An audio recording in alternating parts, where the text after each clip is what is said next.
جہاں تک اس کی بات ہے کہ رمضان میں جنگ ہو رہی ہے، وہ بنیادی بات یہ ہے کہ یہ جہاد ہے یا نہیں۔ سب سے پہلی بات ہے کہ حق پر کون ہے، باطل پر کون ہے۔ اگر پاکستان حق پر ہے اور حقیقتاً حق پر، اس میں کوئی شک نہیں ہے، اور اس کے بالمقابل کون لوگ ہیں؟ خوارج ہیں، جو پاکستان کے لوگوں کی تکفیر کرتے ہیں، فوج کو مرتد کہتے ہیں اور باغی بھی ہیں۔ تو وہ خارجی بھی ہیں اور باغی بھی ہیں۔ دوسرے جو بلوچستان میں جو گروپ لڑ رہے ہیں وہ باغی بھی ہیں اور وہ قوم پرست بھی ہیں، اور وہ بین الاقوامی ایجنڈے کا کھلا حصہ ہیں۔ وہ صاف طور پہ کہتے ہیں، وہ حرب آرمری نے کہا ہے نا کہ ہم جو ہے وہ اسرائیل سے بھی مدد لے رہے ہیں، انڈیا سے بھی لے رہے ہیں، اگر شیطان بھی مدد کرے گا تو ہم اس سے بھی مدد لیں گے۔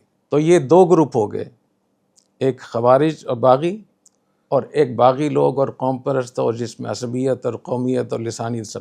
تو ایسے لوگوں سے لڑنا، کیا اس کو آپ یہ کہتے ہیں کہ دو مسلمان گروپ میں یہ آپس میں لڑائی ہے؟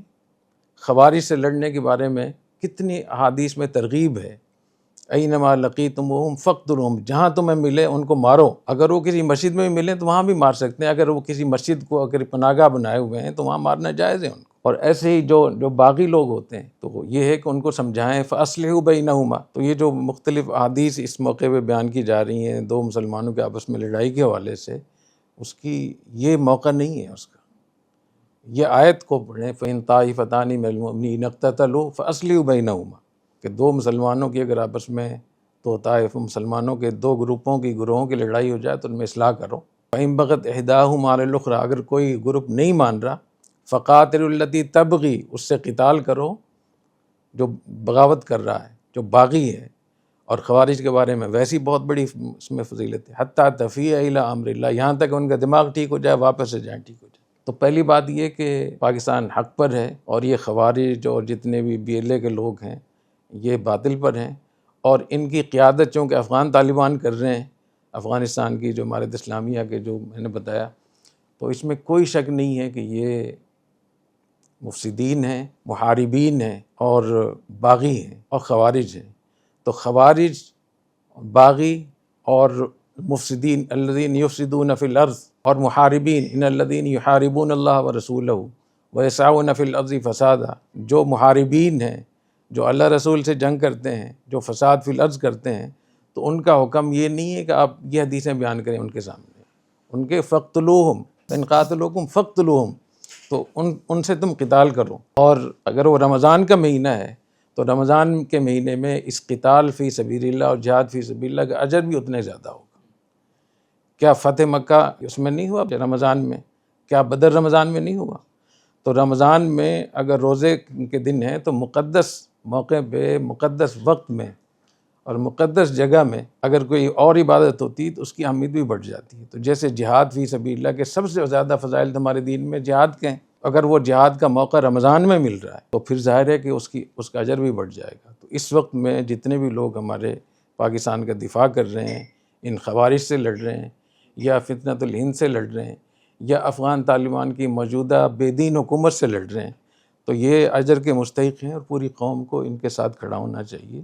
اور یہی موقع ہے کہ آپ اپنے ملک کے لیے ہم ہر لحاظ سے تمام شکوک و شبہات سے باہر آ جائیں۔ دوسری بات یہ ہے کہ جب جنگ ہو رہی ہوتی ہے تو جنگ کے دوران لوگوں کے اندر کنفیوژن پھیلانا، لوگوں کے اندر ابہام پیدا کرنا، لوگوں کے اندر شک پیدا کرنا، تشکیک پیدا کرنا، منفی پروپیگنڈے کرنا، یہ قرآن حدیث میں جو منافقوں کی اتنی برائی بیان کی گئی ہے اس کی یہی کام تو کرتے تھے وہ۔ تو اس موقع میں اس کی ضرورت ہے کہ ہم اس بات کو سمجھیں، یہ ہمارا ملک ہے، اور اس ملک پہ ہر طرف سے حملے ہو رہے ہیں، بیرونی حملے بھی ہو رہے ہیں، اندرونی حملے بھی ہو رہے ہیں، نظریاتی بھی ہیں، معاشی اور اقتصادی بھی ہیں، اور مذہب کے نام پہ بھی ہو رہے ہیں، اور بین الاقوامی سطح کی بھی اتنی بڑی سازش ہو رہی ہے۔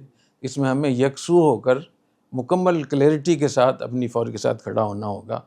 اور اگر فوج کو آپ اس قسم کی حدیثیں سنائیں گے کہ دو مسلمان آپس میں لڑ رہے ہیں تو وہ فوج کیسے لڑے گی؟ خود مجھے ایک بڑے افسر کا میسیج آیا اور انہوں نے اس پہ گلہ کیا کہ ایسے موقع پہ جب کہ ہمیں وہ مسلسل مار رہے ہیں، مسجدوں میں، مدرسوں میں، بازاروں میں، فوج کی چھاونیوں میں اتنے بڑے پیمانے پر قتل عام ہو رہا ہے، خون ہمارا بہہ رہا ہے، تو اگر ہم اپنا دفاع نہ کریں اور ایسے ہی ہم مرتے جائیں تو کیا یہ اسلام میں جائز ہوگا؟ اور اگر دفاع ہم کرنے پہ آ جائیں تو ہمیں یہ کہا جائے کہ القاتل والمقتول کلاہما فی النار، تو ہمارا کتنا حوصلہ ٹوٹے گا اس سے.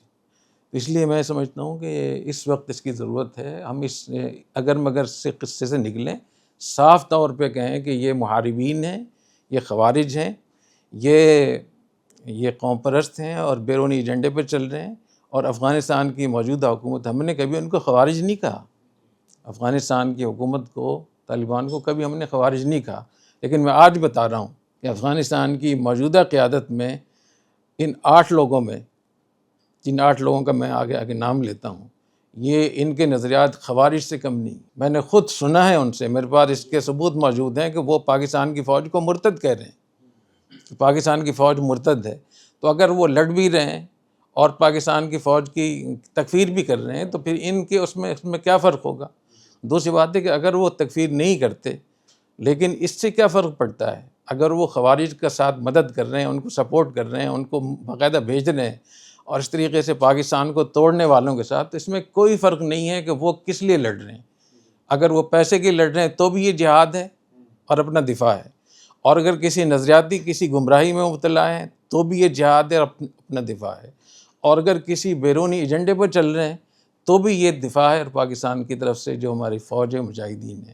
اس لیے میں ہمیشہ یہ بات کہتا رہتا ہوں بہت ذمہ داری کے ساتھ کہ اپنی فوج کی بحیثیت ایک ادارے کے فوج کے خلاف بولنا یا اپنی عاقبت برباد کرنے کے مترادف ہے. کسی ایک شخصیت سے آپ کو اختلاف ہو سکتا ہے، لیکن جس فوج نے اتنا بڑا کارنامہ انجام دیا ہے، جس نے یہود و ہنود کو شکست دی ہے، جس نے پاکستان کو ایٹمی قوت تک پہنچایا ہے، اور وہ واحد ایٹمی ملک ہے پاکستان پورے عالم اسلام کا، تو اس فوج کے خلاف بولنا میں سمجھتا ہوں کہ یہ اپنی عاقبت خراب کرنے کے مترادف ہے. تو آپ نے یہ جو سوال کیا تھا نا کہ لوگ یہ کہہ رہے ہیں دونوں طرف مسلمان ہیں، تو میں 4 چیزوں کے بارے میں کہوں گا کہ جو سامنے لوگ ہیں جن سے پاکستان کی فوج لڑ رہی ہے، وہ 4 قسم کے لوگ ہیں.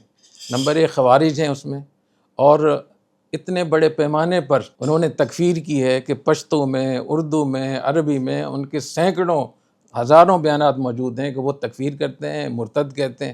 دوسرے نمبر پہ باغی، جو لوگ اسلامی ریاست، مسلمانوں کی ریاست کے خلاف ہتھیار اٹھاتے ہیں، ان کو ہمارا دین باغی کہتا ہے. تیسرے نمبر پر وہ لوگ ہیں جو عصبیت، قومیت، لسانیت کی بنیاد پہ جنگ لڑ رہے ہیں، اس ملک کو توڑنا چاہتے ہیں، وہ صاف طور پہ کہہ رہے ہیں کہ ہم الگ ہونا چاہ رہے ہیں. تو ان کے باطل ہونے پر کیا شک ہے؟ اور چوتھے لوگ وہ ہیں جو ان تینوں کو سپورٹ کر رہے ہیں. اور پھر وہ لوگ جو حرابہ کے مرتکب ہیں، جو محاربین ہیں، جو مفسدین فی الارض ہیں، تو ان سے لڑنے کے لیے میں نہیں سمجھتا کہ کوئی بھی اتنے سا بھی 1% بھی کوئی آپ کو شک ہے اس میں. اس لیے مکمل کلیئرٹی کے ساتھ اور وضاحت کے ساتھ ہمیں اپنی فوج کے ساتھ کھڑا ہونا چاہیے، اور ایسے موقع میں لوگوں کے اندر شک پیدا کرنا، لوگوں کے اندر مایوسی پھیلانا، یہ دشمنوں کی مدد کرنا ہے.